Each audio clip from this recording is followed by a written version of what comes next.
ಬೇಕೇ ಬೇಕು, ಜಿಂದಾಬಾದ್ ಜಿಂದಾಬಾದ್ ಅಂಬೇಡ್ಕರ್ ಜಿಂದಾಬಾದ್, ಜಿಂದಾಬಾದ್ ಜಿಂದಾಬಾದ್ ಅಂಬೇಡ್ಕರ್ ಜಿಂದಾಬಾದ್, ಜಿಂದಾಬಾದ್ ಜಿಂದಾಬಾದ್ ಅಂಬೇಡ್ಕರ್ ಜಿಂದಾಬಾದ್.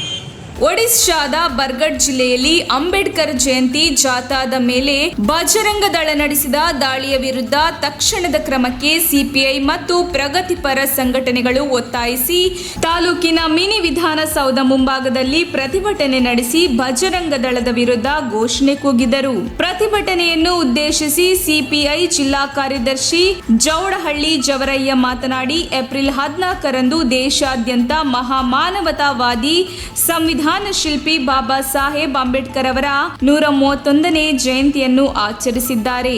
ಒಡಿಶಾದ ಬರ್ಗಢ್ ಜಿಲ್ಲೆಯಲ್ಲಿ ಅಂಬೇಡ್ಕರ್ ಜಯಂತಿಯ ಪ್ರಯುಕ್ತ ದಲಿತ ಯುವಕರು ನಡೆಸುತ್ತಿದ್ದ ಬೈಕ್ ರ್ಯಾಲಿ ಮೇಲೆ ಬಜರಂಗ ದಳದ ಅಧ್ಯಕ್ಷ ಭೀಕರ ದಾಳಿ ನಡೆಸಿ ದಲಿತ ಯುವಕನ ಮೇಲೆ ಚಾಕುಗಳು, ಗಾಜಿನ ಬಾಟಲಿಗಳು ಮತ್ತು ದೊನ್ನೆಗಳಿಂದ ಮಾರಣಾಂತಿಕ ಹಲ್ಲೆ ನಡೆಸಿದ್ದಾರೆ ಎಂದರು.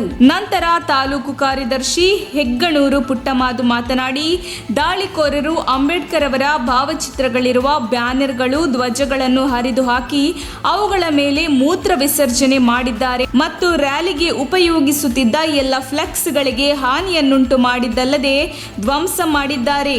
ಈ ದಾಳಿ ನಡೆದಾಗ ಪೊಲೀಸರು ಮೌನವಾಗಿ ನಿಂತಿದ್ದು ಘಟನೆ ತಡೆಯಲು ಯಾವುದೇ ಕ್ರಮ ಕೈಗೊಂಡಿಲ್ಲ ಎಂದು ಆಕ್ರೋಶ ವ್ಯಕ್ತಪಡಿಸಿದರು. ಸರಗೂರು ಕೃಷ್ಣಮೂರ್ತಿ ಮಾತನಾಡಿ, ಈ ಘಟನೆ ಕುರಿತು ಸಾಮಾಜಿಕ ಜಾಲತಾಣಗಳಲ್ಲಿ ಮತ್ತು ಪತ್ರಿಕೆಗಳಲ್ಲಿ ವರದಿಯಾಗಿದೆ.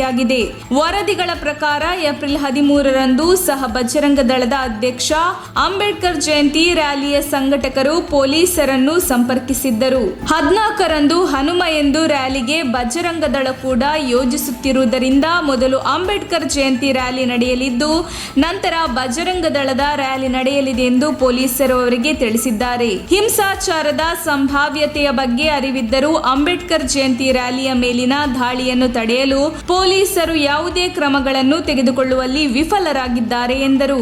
ಆದಿವಾಸಿ ಜನಾಂಗದ ಸದಸ್ಯ ವಿಜಯಕುಮಾರ್ ಮಾತನಾಡಿ, ಈ ಕುಕೃತ್ಯಕ್ಕೆ ಸರ್ಕಾರವೇ ನೇರ ಹೊಣೆ. ದಲಿತರಿಗೆ ರಕ್ಷಣೆ ನೀಡದ ಸರ್ಕಾರವನ್ನು ಪಕ್ಷವು ತೀವ್ರವಾಗಿ ಖಂಡಿಸುತ್ತದೆ. ಪರಿಶಿಷ್ಟ ಜಾತಿ ಮತ್ತು ಪರಿಶಿಷ್ಟ ಪಂಗಡಗಳ ದೌರ್ಜನ್ಯ ಕಾಯ್ದೆ 1989ರ ಕಾಯ್ದೆಯನ್ನು ಸಮರ್ಪಕವಾಗಿ ಜಾರಿಗೊಳಿಸಲು ವಿಫಲವಾಗಿರುವ ಸರ್ಕಾರಗಳ ನಿರ್ಲಕ್ಷ್ಯವೇ ದಲಿತರ ಮೇಲೆ ದಾಳಿ ನಡೆಯಲು ಕಾರಣವಾಗಿದೆ ಎಂದರು. ದಲಿತರ ಮೇಲಿನ ದಾಳಿಗೆ ಕಾರಣವಾದ ಒರಿಸ್ಸಾ ರಾಜ್ಯದ ಸರ್ಕಾರವನ್ನು ವಜಾಗೊಳಿಸಬೇಕು. ಕ್ರೂರ ದಾಳಿ ನಡೆಸಿರುವ ದಾಳಿಕೋರರ ವಿರುದ್ಧ ಸೂಕ್ತ ರೀತಿಯಲ್ಲಿ ತನಿಖೆ ನಡೆಸಬೇಕು. ದಾಳಿಯಿಂದ ನೊಂದ ವ್ಯಕ್ತಿಗಳಿಗೆ 20 ಲಕ್ಷ ರೂಪಾಯಿ ಪರಿಹಾರ ನೀಡಬೇಕು. ಪ್ರಕರಣದ ಸಾಕ್ಷಿಗಳಿಗೆ ಸೂಕ್ತ ರಕ್ಷಣೆ ನೀಡಬೇಕು. ದಾಳಿ ತಡೆಯಲು ವಿಫಲರಾದ ಸ್ಥಳೀಯ ಪೊಲೀಸರನ್ನು ತಕ್ಷಣದಲ್ಲಿ ವಜಾಗೊಳಿಸಬೇಕು.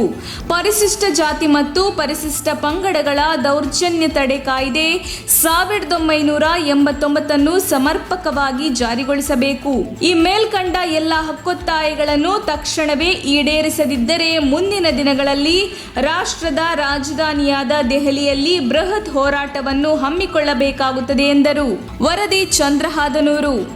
ಬಾಬಾ ಸಾಹೇಬರ ಒಂದು ಗುಣ ಇರುವಂಥ ಜನ ಏನಿದ್ದಾರೆ, ಅಧಿಕಾರಿಗಳೇನಿದ್ದಾರೆ, ಪ್ರಜೆಗಳೇನಿದ್ದಾರೆ, ಅವರೆಲ್ಲರೂ ಕೂಡ ವಾಲಂಟರಿ ಆಗಿ ಬಂದು ಭಾಗವಹಿಸಬೇಕಾಗಿತ್ತು. ಆದರೆ ದುರದೃಷ್ಟ ಅಂತ ಹೇಳಿದರೆ ನಾವು ಜನರನ್ನು ಬಲವಂತದಿಂದ ಕರೆದು ಚಳುವಳಿಯನ್ನು ಮಾಡಬೇಕಾದಂಥದ್ದು ಇವತ್ತು ತುಂಬ ದುಃಖಕರವಾಗಿರ್ತಕ್ಕಂಥ ಸಂಗತಿ. ಸೊ ಹಾಗಾಗಿ ಬಾಬಾ ಸಾಹೇಬರ ಒಂದು ಚಳುವಳಿ ಮೇಲೆ ಅವರ ಆಶಯಗಳಿಗೆ ಧಕ್ಕೆ ತರುವಂಥ ಕೆಲಸವನ್ನು ಏನು ಒರಿಸ್ಸಾದಲ್ಲಿ ಅಥವಾ ಒಡಿಸ್ಸಾದಲ್ಲಿ ಮಾಡಿದರೆ ಬಿಜು ಪಟ್ನಾಯಕ್ ಸರ್ಕಾರ ತತ್ಕ್ಷಣ ಈ ಕೋಮುವಾದಿಗಳನ್ನು ಯಾವ ಒಂದು ವರ್ಗದ ಜನ ಅಥವಾ ಬಜರಂಗ ದಳದ ಒಂದು ಕಾರ್ಯಕರ್ತರು ಹೇಳಿದ್ದಾರೆ ಅವರ ಮೇಲೆ ತತ್ಕ್ಷಣವೇ ಸೂಕ್ತ ಕಾನೂನು ಕ್ರಮ ಕೈಗೊಳ್ಳಬೇಕು, ಅವರೆಲ್ಲರನ್ನೂ ಕೂಡ ಜೈಲಿಗಟ್ಟಬೇಕು ಅನ್ನುವಂಥದ್ದು ನಾವು ಈ ವೇದಿಕೆಯಿಂದ ಪ್ರಧಾನಮಂತ್ರಿಗಳಿಗೆ ಮತ್ತು ಕೇಂದ್ರ ಸರ್ಕಾರದ ಇನ್ನಿತರ ಸಚಿವಾಲಯದ ಮಂತ್ರಿಗಳಿಗೆ ನಾವು ಆಗ್ರಹ ಪಡಿಸ್ತಕ್ಕಂಥದ್ದು ಇದು.